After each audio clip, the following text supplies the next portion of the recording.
Letter of credit क्या होता है? ये की स्टोन होता है इंटरनेशनल ट्रेड में मैनी ईयर्स से।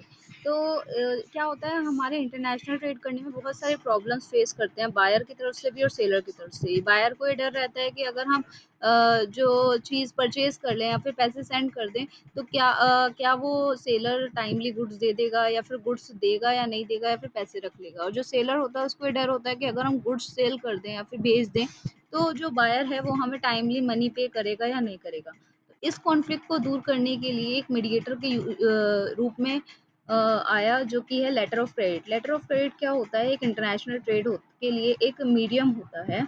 ये बहुत ही इंपॉर्टेंट होता है आज के टाइम पे जितने भी ट्रेड है।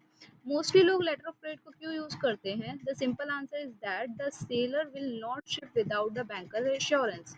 तो लेटर ऑफ क्रेडिट क्या होता है? एक इंश्योरेंस होता है, एश्योरेंस जो बैंक देता है सेलर को कि भाई आप एक काम करो, गुड्स बनाना शुरू कर दो, गुड्स जो है डिलीवर कर दो, और जो बायर है उसके पैसे हमारे पास आ चुके हैं। ये जो होता है, बायर पहले बैंक में जाता है और फिर बैंक को एश्योरेंस दिलाता है कि हाँ भाई मैं इतनी मनी पे कर दूंगा, और आप एक लेटर ऑफ क्रेडिट इशू कर दीजिए और जो कि सेलर के पास भिजवा दीजिए, कि सेलर को ये एश्योरेंस हो जाए कि हाँ बायर जो है वो उनके पैसे नहीं खाएगा। तो यही एक मीडियम होता है लेटर ऑफ क्रेडिट, जिसका नाम दिया जाता है।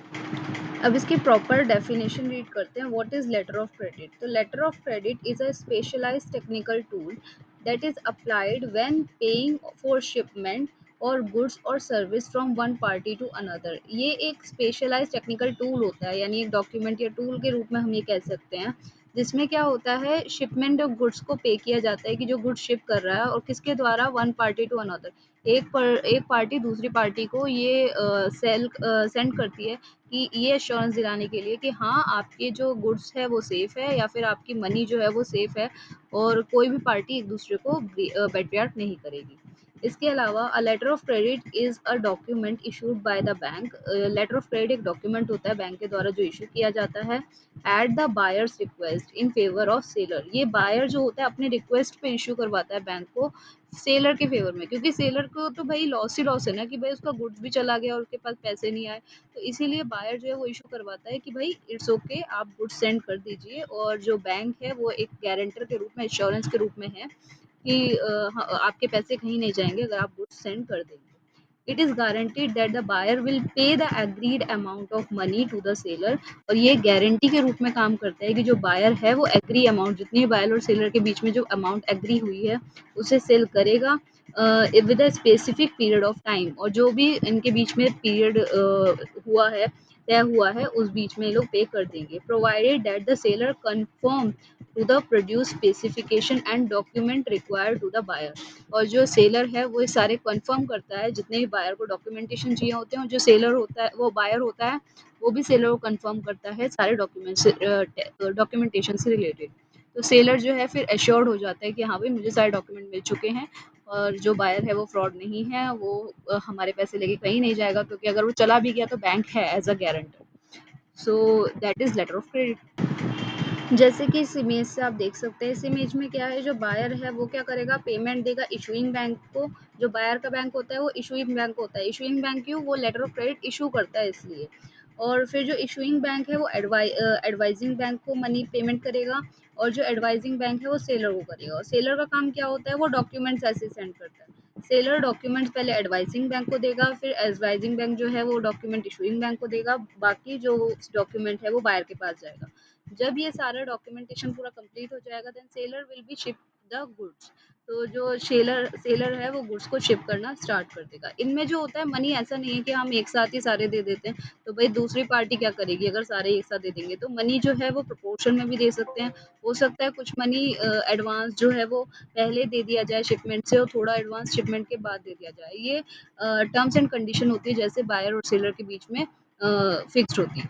जो लेटर ऑफ क्रेडिट होता है उसमें फोर पार्टीज होती हैं। फोर पार्टीज कौन कौन सी होती है? First party will be applicant. Usually the buyer जो होता है, इंपोर्टर होता है, वो एप्लीकेंट होता है। भैया उसे ही तो गुड्स मंगवाने हैं, तो तभी तो वो अप्लाई करेगा, तो वो एप्लीकेंट कहलाएगा, जिसे इंपोर्टर भी कहा जाता है। Second one is beneficiary. Generally जो सेलर होता है, जो एक्सपोर्टर होता है, वो बेनिफिशियरी होता है, क्योंकि उसे बाद में पैसे मिलते हैं, प्रॉफिट मिलता है गुड्स को सेल करने का।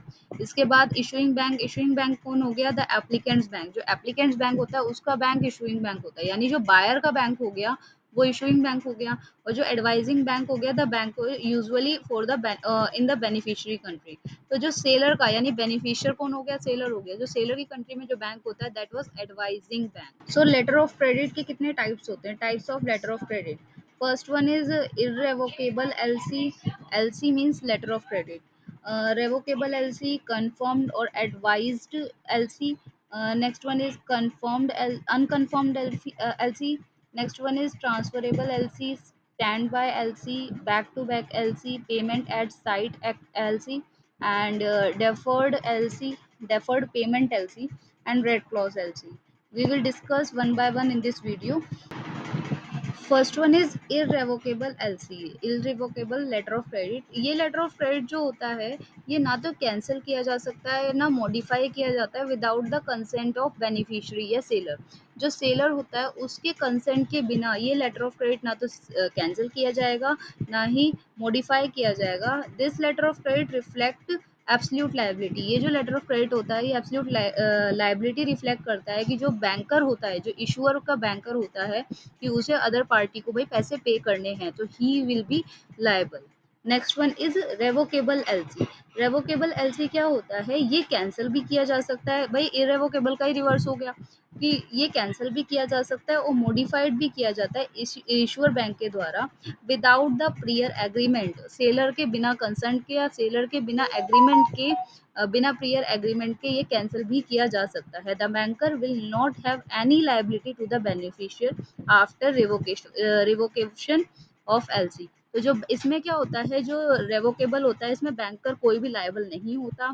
सेलर जो है वो बैंकर को नहीं कह सकता किसी भी चीज़ से रिलेटेड क्योंकि ये ऑलरेडी मॉडिफाइड या कैंसिल किया जा सकता है। तो इरेवोकेबल में क्या हो गया कि मॉडिफाई या कैंसिल नहीं किया जा सकता सेलर के कंसेंट के बिना, लेकिन रेवोकेबल में मॉडिफाई या कैंसिल किया जा सकता है सेलर के कंसेंट के बिना। कंफर्म्ड एंड अनकन्फर्म्ड और एडवाइज्ड लेटर ऑफ क्रेडिट। इसमें क्या होता है, कंफर्म्ड बाई नाम से पता चल रहा है कंफर्म करवाना। So when buyer arranges a letter of credit they usually do so. अब क्या होता है, जो बायर होता है यूजुअली क्या होता है लेटर ऑफ क्रेडिट में वो अपनी इशूइंग बैंक से लेटर ऑफ क्रेडिट इशू करवाता है और वो क्या करता है सेलर के बैंक को देता है और देन सेलर का बैंक जो होता है वो सेलर को देता है।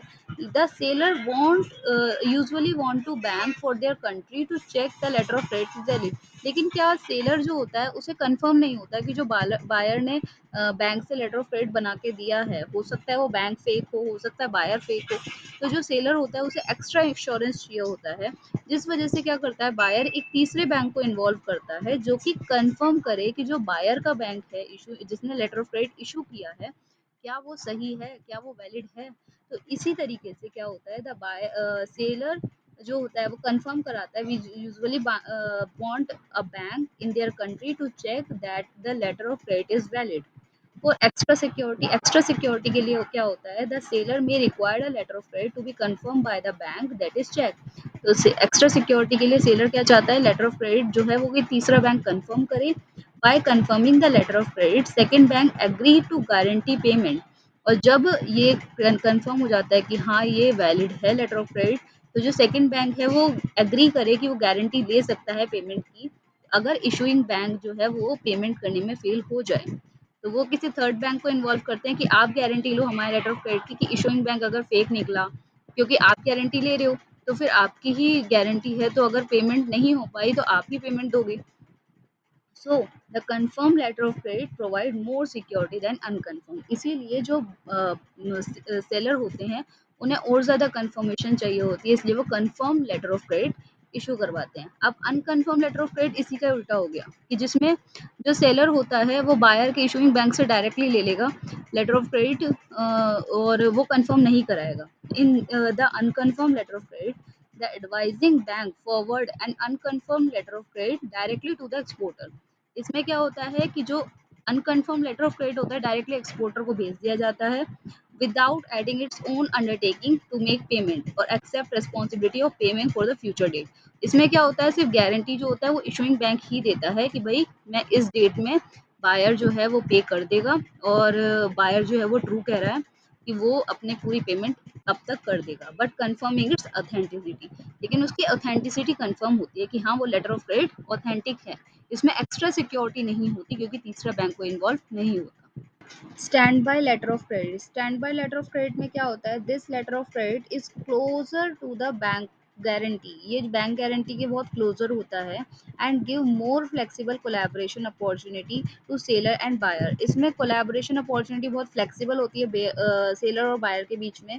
The bank will honour the LC when the buyer fails to fulfil payment liability to the seller.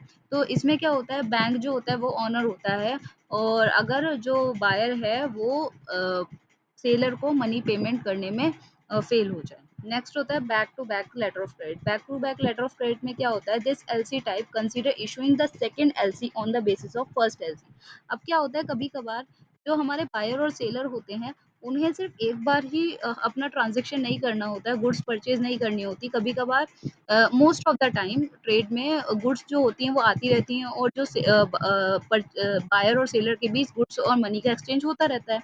लेकिन अब क्या होगा कि इस वजह से बायर क्या बार बार बैंक जाएगा, बार बार इशू करवाएगा लेटर ऑफ क्रेडिट। इसमें तो बायर का भी बहुत टाइम वेस्ट होगा और सेलर का भी बहुत टाइम वेस्ट होगा डॉक्यूमेंट वेरीफाई करने में, क्योंकि ऑलरेडी ये लोग माल जो है वो अपना मंगवाए जा रहे हैं, गुड्स मंगवाए जा रहे हैं और पेमेंट हो रही है। तो इसमें क्या होता है, ये लोग back to back letter of credit issue करवाते हैं, जिसके अंडर क्या होता है, जो इशूइंग बैंक होता है वो फर्स्ट एलसी के बेसिस पे सेकंड एलसी अपने आप क्रिएट कर देता है, कि अगर जो बायर है उसे बार बार बैंक नहीं जाना पड़ता, कि वो फर्स्ट एलसी के बेस पे सेकंड एलसी, ऐसे ही थर्ड एंड फोर्थ ऐसे एलसी इनकी क्रिएट होती रहती है जिस तरीके से ट्रांजेक्शन होती है। LC is open in favor of intermediary as per the buyer's instruction। जो LC होती है वो बायर के इंस्ट्रक्शन पर ही दोबारा से बनती है। And on the basis of LC and instruction of the intermediary a new LC is open favour of seller of the goods. तो ऐसे ही जो बायर है वो इंस्ट्रक्शन देता है एज अ मीडिएटर के रूप में, कि आप जो है फर्स्ट एलसी जिस तरीके से इशू की थी वैसे सेकंड एलसी, उसमें अगर कोई चेंजेस बताते हैं तो बायर ये चेंजेस बता देते हैं, जो बैंक जो होता है वो उसी के बिहाफ पर सेकंड एलसी इशू कर देता है टू द सेलर, और सेलर जो है उसी तरीके से डॉक्यूमेंट को फॉरवर्ड करता है। तो इसमें क्या होता है, बायर और सेलर की बहुत ज़्यादा जो है भागदौड़ बैंक के साथ वो बहुत कम हो जाती है। Transferable letter of credit. Transferable letter of credit नाम से पता चल रहा होगा जो ट्रांसफर हो सकता है। इसमें क्या है, a transferable letter of credit can be pass from one beneficiary to another. अब जैसे कि बायर बायर है, उसे अगर पेमेंट करनी है और बीच में बहुत सारे जो मीडिएटर हैं वो हैं, तो क्या होगा, जो ट्रांसफरेबल लेटर ऑफ क्रेडिट है वो हमें सेलर जो है वो बताएगा कि आप एक काम करो, लेटर ऑफ क्रेडिट आप इसको पेमेंट कर दो। हो सकता है सेलर को भी उसको पेमेंट करना हो, तो वो डायरेक्ट ही बायर से उस पार्टी को पेमेंट करवा सकता है। तो that was transferable letter of credit, जो सेलर के अलावा किसी तीसरे इंसान को ट्रांसफर हो सकता है। इसमें क्या होता है, जो ट्रांसफर हम letter of credit one beneficiary to another person को कर सकते हैं, they are commonly used when intermediary are involve in the transaction. ये तब यूज़ किया जाता है जब ट्रांजेक्शन में इंटरमीडियरीज बहुत ज़्यादा इन्वॉल्व होते हैं, यानी बीच में बहुत सारे लोग होते हैं। Stand by letter of credit में क्या होता है, इसमें थोड़ा और एक्सप्लेन किया हुआ है stand by letter of credit में। ये गारंटी के रूप में काम करता है, जहाँ पे अगर कोई भी पेमेंट नहीं कर पाता बायर, या ये बहुत लेस सिक्योर होता है, अगर बायर जो है लेस सिक्योर है कि वो पेमेंट नहीं कर पा रहा, तो बैंक जो है वो एश्योरेंस दिलाता है कि I will pay on behalf of buyer. It is the assurance from bank. Bank के बिहाफ पर ये एश्योरेंस होती है कि the buyer is able to pay the seller, कि बायर जो है वो सेलर को पे करेगा। The seller does not expect to have the drawn on the letter of credit to get pay, और जो सेलर जो होता है वो लेटर ऑफ क्रेडिट को पे मान ले। Back to back letter of credit को थोड़ा एक्सप्लेन में पढ़ते हैं। इसमें क्या है, back to back letter of credit can be used as the alternate to transferable letter of credit. तो जो हमारा back to back letter of credit होता है, इसको हम ट्रांसफरेबल लेटर ऑफ क्रेडिट के अल्टरनेट में भी यूज कर सकते हैं। Rather than transferring the original letter of credit, अगर हमें original letter of credit transfer करना हो, उसको ट्रांसफर करने की बजाय हम क्या करेंगे, once the letter of credit is received by the exporter from opening bank से अगर एक्सपोर्टर को एक बार लेटर ऑफ क्रेडिट रिसीव हो गया, the letter of credit is used as a security to establish the second letter of credit. तो हम ये क्या कर सकते हैं कि जो लेटर ऑफ क्रेडिट हमने पहला सेलर को किया है, ओपनिंग एक्सपोर्टर को लेटर ऑफ क्रेडिट इशू किया है, हम उसको एज अ सिक्योरिटी मान के एक दूसरा लेटर ऑफ क्रेडिट इशू कर सकते हैं। And drawn to the exporter in favour to importer, और एक्सपोर्टर को ड्रॉ कर सकते हैं in favour of importer. Many banks are reluctant to issue back-to-back letter of credit due to the level of risk to which they are exposed। तो लेकिन बहुत सारे bank जो हैं वो इन्हें नहीं करना चाहते क्योंकि इसमें बहुत ज़्यादा लेवल ऑफ रिस्क होता है क्योंकि बहुत सारी पार्टी बीच में इन्वॉल्व हो जाती हैं। Whereas a transferable letter of credit will not expose them to higher risk. तो जो लेकिन जो ट्रांसफरेबल लेटर ऑफ क्रेडिट होता है वो इतना ज़्यादा हायर रिस्क पे नहीं होता क्योंकि इसमें वन पार्टी जो इशूइंग बैंक होता है वो इन्वॉल्व होता है। इसमें क्या हो गया जो बैक टू बैक में क्या हो गया, पहले हम एक्सपोर्टर को इश्यू करेंगे, फिर एक्सपोर्टर को गारंटी देके हम तीसरे वाले बंदे को इश्यू करेंगे। तो इसमें बहुत सारी पार्टीज़ इन्वॉल्व होती हैं और थोड़ा हायर रिस्क होता है। This LC type consider issuing the second LC on the basis of first letter of credit. तो जो back to back letter of credit है हमने पहले ही बताया, इसमें फर्स्ट लेटर ऑफ क्रेडिट के बेसिस पर उसकी गारंटी पर second letter of credit issue होता है। And as per the buyer's instruction, और बायर जैसे इंस्ट्रक्शन देता है उसी इंस्ट्रक्शन के बिहाफ पे लेटर ऑफ क्रेडिट तैयार किया जाता है। एंड ऑन द इंटरमीडियरी और new letter of credit is open, और ऐसे बायर इंस्ट्रक्शन देता है और बीच में इंटरमीडियरी होता है और new letter of credit issue किया जाता है। तो क्या हो गया, पहले जो होता है हमारा इशूअर होता है बैंक, यानी बायर हो गया, उसमें इशूअर बैंक हो गया। इशूअर बैंक ने क्या किया, एक लेटर ऑफ क्रेडिट किसे इशू किया, सेलर को इशू किया, यानी एक्सपोर्टर को इशू किया। एक्सपोर्टर वाला लेटर ऑफ क्रेडिट को हम लोग एज अ गारंटी मान के एक तीसरा लेटर ऑफ क्रेडिट इशू करते हैं। तो जो एक्सपोर्टर का लेटर ऑफ क्रेडिट है वो एज अ मीडिएटर का काम करेगा। So our next letter of credit is revolving letter of credit, जिसे रिवॉल्विंग एलसी के नाम से भी जानते हैं। The revolving letter of credit is use for the regular shipment. अब क्या हुआ, रिवॉल्विंग नाम से ही पता चल रहा है जो रिवॉल्व होता रहता है, यानी दोबारा बनता रहता है अपने आप, इसमें किसी और का इन्वॉल्वमेंट नहीं होता। अब कितनी बार क्या होता है कि जो बायर और सेलर होते हैं वो रेगुलर इंटरवल पे जो सामान है वो मंगाते रहते हैं, और जो वो पैसे हैं वो पे करते रहते हैं। तो इस वजह से क्या होता है, सेम कमोडिटी और सेम इम्पोर्टर के द्वारा बार बार जब सामान मंगाया जाता है तो जो इम्पोर्टर है वो बार बार तो लेटर ऑफ क्रेडिट ड्रॉ नहीं करवाएगा ना बैंक से, ऐसे तो बहुत ज्यादा मेहनत लग जाएगी, जैसे कि मैंने पहले भी एक लेटर ऑफ क्रेडिट में आपको बताया है। तो it can be revolve in relation of time और वैल्यू। ये टाइम और वैल्यू में रिवॉल्व होता रहता है। जैसे कि अब मैंने लेटर ऑफ क्रेडिट, आज मैंने सामान मंगाया है, माना फॉर एग्जाम्पल 100 रुपए का मंगाया, ठीक है। तो अगर 100 रुपीज का मैंने सामान मंगाया, आज एक लेटर ऑफ क्रेडिट ड्रॉ हो गया आज की डेट का 100 रुपीज का। अगर मैंने वही सामान 2 दिन बाद मंगाया है या 10 दिन बाद मंगाया, तो नया लेटर ऑफ क्रेडिट अपने आप रिवॉल्व हो जाएगा जब ये वाला लेटर ऑफ क्रेडिट कंप्लीट हो जाएगा। और उसमें क्या होगा, सिर्फ डेट और जो वैल्यू है वो चेंज हो जाएगी। माना आज मैंने 100 का मंगाया, कल 200 या 300 का मंगा रही हूँ। तो इस तरीके से रिवॉल्व होता रहता है। इसमें जो इम्पोर्टर होता है उसे बार बार लेटर ऑफ क्रेडिट ड्रॉ करवाने की जरूरत नहीं पड़ती। ये जो होता है letter of credit utilize is restated for the further regular shipment. ये क्या होता है, जब रेगुलर शिपमेंट होती है उस टाइम पर इस लेटर ऑफ क्रेडिट को ड्रॉ करवाया जाता है। एंड ये रिवॉल्व होता रहता है जब भी वैल्यू और टाइम में चेंज होता है। एंड जो रिवॉल्विंग लेटर ऑफ क्रेडिट होता है ये किस लिए ड्रॉन किया जाता है, avoid the need of repetition arrangement of opening of and amending letter of credit. इसमें क्या होता है, जब भी रिपीटेशन हो माल का या फिर दोबारा से माल मंगवाना हो, इसको अवॉइड करने के लिए लेटर ऑफ क्रेडिट ड्रॉ कराया जाता है, जिससे कि दोबारा हमें ना बनवाना पड़े। Next is payment at sight letter of credit. Payment at sight, भाई नाम से ही पता चल रहा है, पेमेंट एट साइट में क्या होता है कि जब भी मांगे वो इमिडिएटली पेमेंट करनी होती है हमारे इम्पोर्टर को। अगर जो एक्सपोर्टर है वो अगर पेमेंट मांगे तो according to this letter of credit payment is made to the seller immediately. इस लेटर ऑफ क्रेडिट में अगर सेलर को जो है पेमेंट, सेलर इमीडिएटली मांग सकता है और सेलर मैक्सिमम 7 डेज का टाइम दे सकता है बायर को कि वो जो है डॉक्यूमेंट मैंने कंप्लीट कर दिए हैं, सारे डॉक्यूमेंट कंप्लीट करने के बाद वो आफ्टर 7 डेज का टाइम दे सकता है या इमीडिएटली भी पेमेंट मांग सकता है। तो that is payment at sight letter of credit. Next is deferred payment letter of credit. Deferred payment LC में क्या होता है, according to this LC the payment to seller is not made when document are submitted. अब माना कि seller ने document सारे submit कर दिए लेकिन बायर जो है वो पेमेंट इमीडिएटली नहीं कर रहा है। तो इसमें क्या होता है, जो लेटर ऑफ क्रेडिट होता है इसमें एक बाद की डेट डाली जाती है कि हम एक काम करते हैं, बायर जो है वो कहता है कि मैं अभी पेमेंट नहीं कर रहा, मैं बाद में एक जो तारीख है वो डिफाइन की जाती है उस टाइम पे मैं जो है पेमेंट कर दूंगा। In most of cases, the payment in favor of seller under this LC is made upon receipt of good by buyer.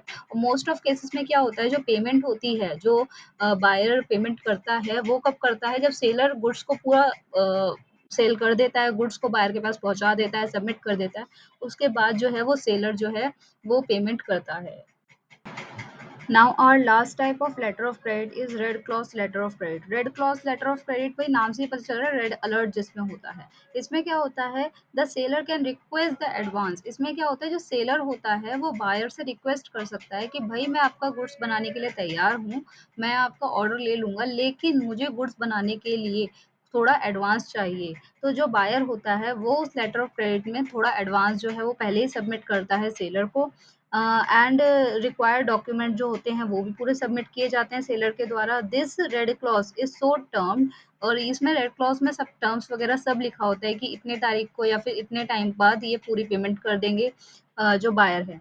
Because it is usually printed in the red, mostly क्या होता है ये red colour के document पे printed होता है, इसीलिए इसका नाम रेड क्लॉज माना जाता है।